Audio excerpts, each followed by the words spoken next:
Salicylic अम्ल के रासायनिक गुण के अंतर्गत कुछ अभिक्रियाएं तो हमने आप लोगों को पढ़ा दिया है। 3-4 अभिक्रियाएं और बची हुई हैं जो सैलिसिलिक अम्ल के रासायनिक गुण के अंतर्गत पढ़ना है। सबसे पहले इसके अंतर्गत हमने बहुत सारी अभिक्रियाएं बताई है, लेकिन आज हम पढ़ाएंगे सबसे पहले फिनॉल के साथ अभिक्रिया। किसके साथ अभिक्रिया पढ़ाना है? फिनॉल के साथ अभिक्रिया पढ़ाना है। देखिए सैलिसिलिक अम्ल यही हमने बताया था, सैलिसिलिक अम्ल के बारे में बताया था। COH होता है, यहाँ से OH हो जाता है, ये होता है सैलिसिलिक अम्ल ना। सैलिसिलिक अम्ल होता है। सैलिसिलिक अम्ल की अभिक्रिया यदि हम फिनॉल के साथ पढ़ाते हैं तो C6H5OH फिनॉल के साथ कराते हैं। लेकिन यह अभिक्रिया होती है फास्फोरिल क्लोराइड की उपस्थिति में। आपको एक कंपाउंड बहुत बार मिला होगा POCl3। कब मिला था ये? जब फास्फोरस पेंटाक्लोराइड के साथ अभिक्रिया कराई गई थी। PCl5 के साथ अभिक्रिया कराई गई थी तो POCl3 फास्फोरिल क्लोराइड का निर्माण अवश्य हो रहा था।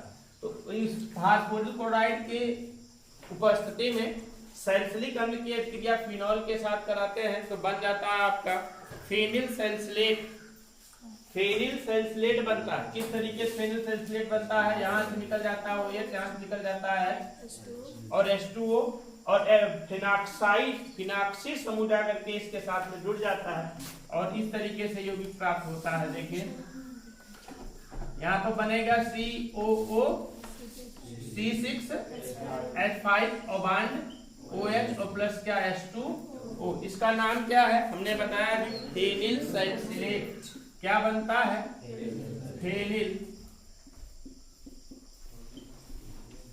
फेनिल सैलिसिलेट का निर्माण होता है। और फेनिल सैलिसिलेट एक ऐसा पदार्थ होता है जिसका उपयोग इंटरनल एंटीसेप्टिक के रूप में करते हैं। इंटरनल एंटीसेप्टिक मतलब कि आंतरिक रूप में कहीं भी एंटीसेप्टिक हो जाता है तो उसका उपयोग किया जाता है ना। तो लिखिए सैलिसिलिक अम्ल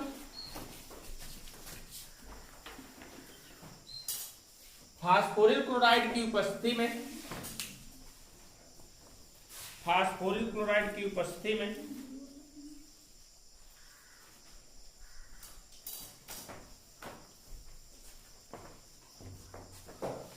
फिनॉल के साथ अभिक्रिया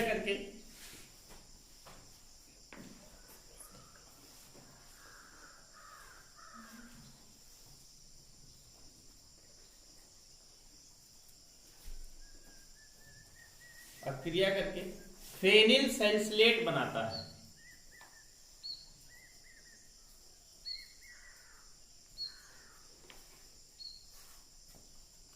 जिसे सैलाल भी कहते हैं। क्या कहा जाता है? सैलाल भी कहते हैं।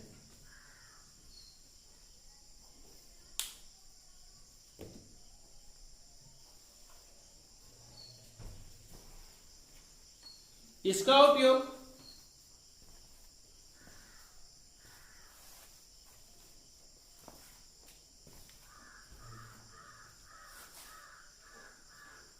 इंटरनल एंटीसेप्टिक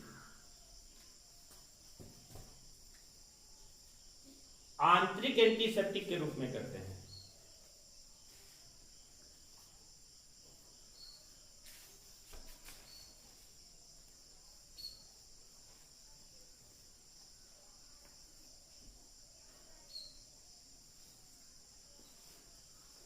नोट कर लीजिए रिएक्शन।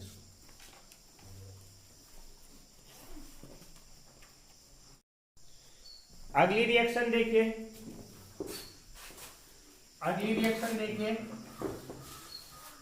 यदि हम सैलिसिलिक अम्ल की अभिक्रिया एसिटिक एनहाइड्राइड के साथ करा दें। सैलिसिलिक अम्ल की बात किया जाए तो COH बांड OH। इसकी अभिक्रिया किसके साथ करा दिया जाए? एसिटिक एनहाइड्राइड के साथ करा दिया जाए। एसिटिक एनहाइड्राइड का फार्मूला हमने कई बार बताया CH3CO बांड O बांड ना। एसिटिक एनहाइड्राइड के साथ करा देते हैं तो क्या निर्मित होता है जानते हैं? यहाँ पर बनता क्या है?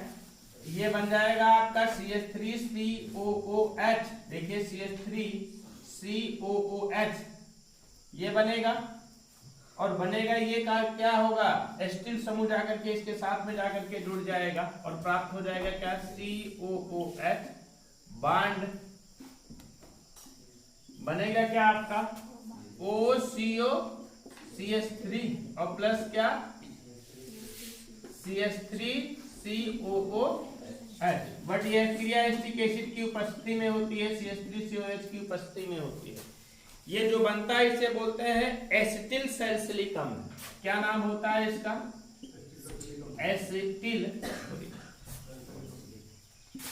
एसिटिल सैलिसिलिक अम्ल का निर्माण होता है। क्या बनता है आपका एसिटिल सैलिसिलिक अम्ल, जिसे एस्प्रिन कहते हैं। क्या कहते हैं, एस्प्रिन कहा जाता है। और ये एक प्रकार की औषधि है, एस्प्रिन, डिस्प्रिन, देखते हैं ना इस तरीके से। एक और स्प्रिन होता है सब ना, जो कि सिर दर्द में उपयोग किया जाता है। ये एक प्रकार की औषधि है, कौन सा, एस्प्रिन, है ना। तो समझिए सैलिसिलिक अम्ल होता है,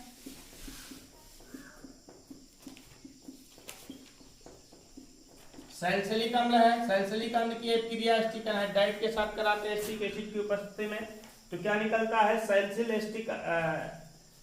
एस्टिल सैलिसिलिक अम्ल का निर्माण होता है, जिसे एस्प्रिन कहते हैं। और एस्प्रिन एक प्रकार की क्या है, औषधि है। तो लिखिए सैलिसिलिक अम्ल का एसिटिक एनहाइड्राइड की उपस्थिति में, सैलिसिलिक अम्ल का एसिटिक एनहाइड्राइड के साथ, एसिटिक एनहाइड्राइड के साथ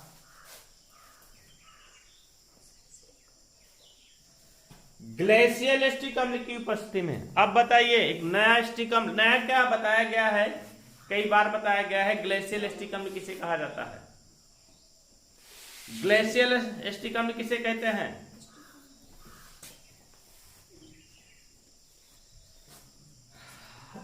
नहीं बताया क्या हमने, देख लीजिए।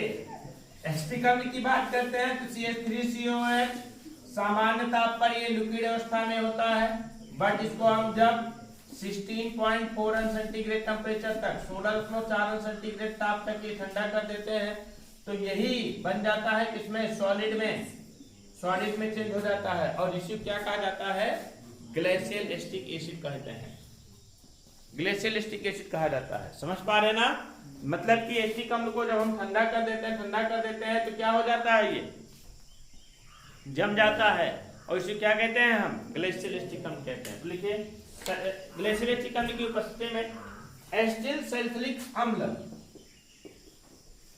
बनाता है, एसिटिल सैलिसिलिक अम्ल बनाता है,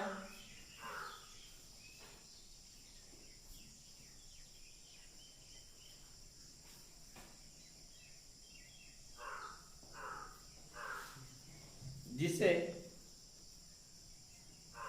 एस्प्रिन कहते हैं।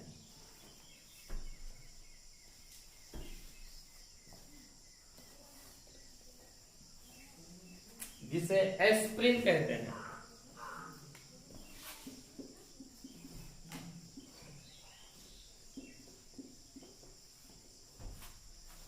जो एक प्रकार की औषधि है।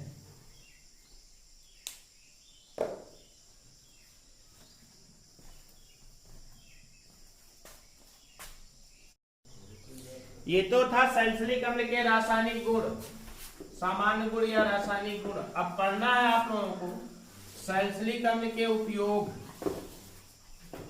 उपयोग पढ़ने हैं। यूज ऑफ सैलिसिलिक एसिड, इसका उपयोग कहाँ कहाँ किया जाता है। सबसे पहला उपयोग किया जाता है पूतिरोधी। पूतिरोधी का मतलब क्या, बोलो, एंटीसेप्टिक के रूप में, एंटीसेप्टिक के रूप में। दूसरा इसका उपयोग कहाँ किया जाता है, औषधि मतलब मेडिसिन के निर्माण में। तीसरा उपयोग कहाँ किया जाता है, मेथिल सैलिसिलेट बनाया था अभी आप लोगों ने, मेथिल सैलिसिलेट, सैलॉल, सैलाल भी बनाया था अभी आप लोगों ने, सैलाल, एस्प्रिन, एस्प्रिन आदि के निर्माण में,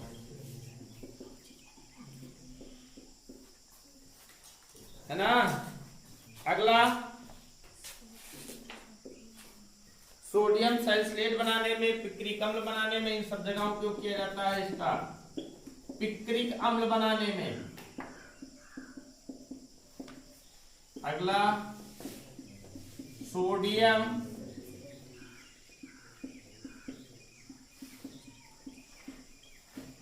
सैलिसिलेट के निर्माण में। इतना जगह इसका उपयोग किया जाता है। बहुत सारे उपयोग है, लेकिन मुख्य उपयोग बताए गए हैं। पहला एंटीसेप्टिक के रूप में, दूसरा औषधि के निर्माण में, मेडिसिन बनाने में, तीसरा मेथिल सैलिसिलेट, सैलाल, एस्प्रिन आदि के निर्माण में, पिक्रिक अम्ल बनाने में, है ना, और कहा सोडियम सैलिसिलेट के निर्माण में। इन सब जगहों का इनका उपयोग किया जाता है। ये यूनिट समाप्त हुई आप लोगों की। अब इसमें कुछ शेष नहीं बचा हुआ है, सारी चीजें हमने इसमें बता दिया है आप लोगों को। हम अगला टॉपिक पढ़ाएंगे एमीन। एमीन पढ़ना है, एक अगला यूनिट पढ़ना है। 2 यूनिट आपके शेष बच रहे हैं, एक एमीन बच रहा है, दूसरा जैव अणु। जैव अणु 2 यूनिट शेष बच रहे हैं। उम्मीद है इसी मंथ में सारा समाप्त हो जाएगा।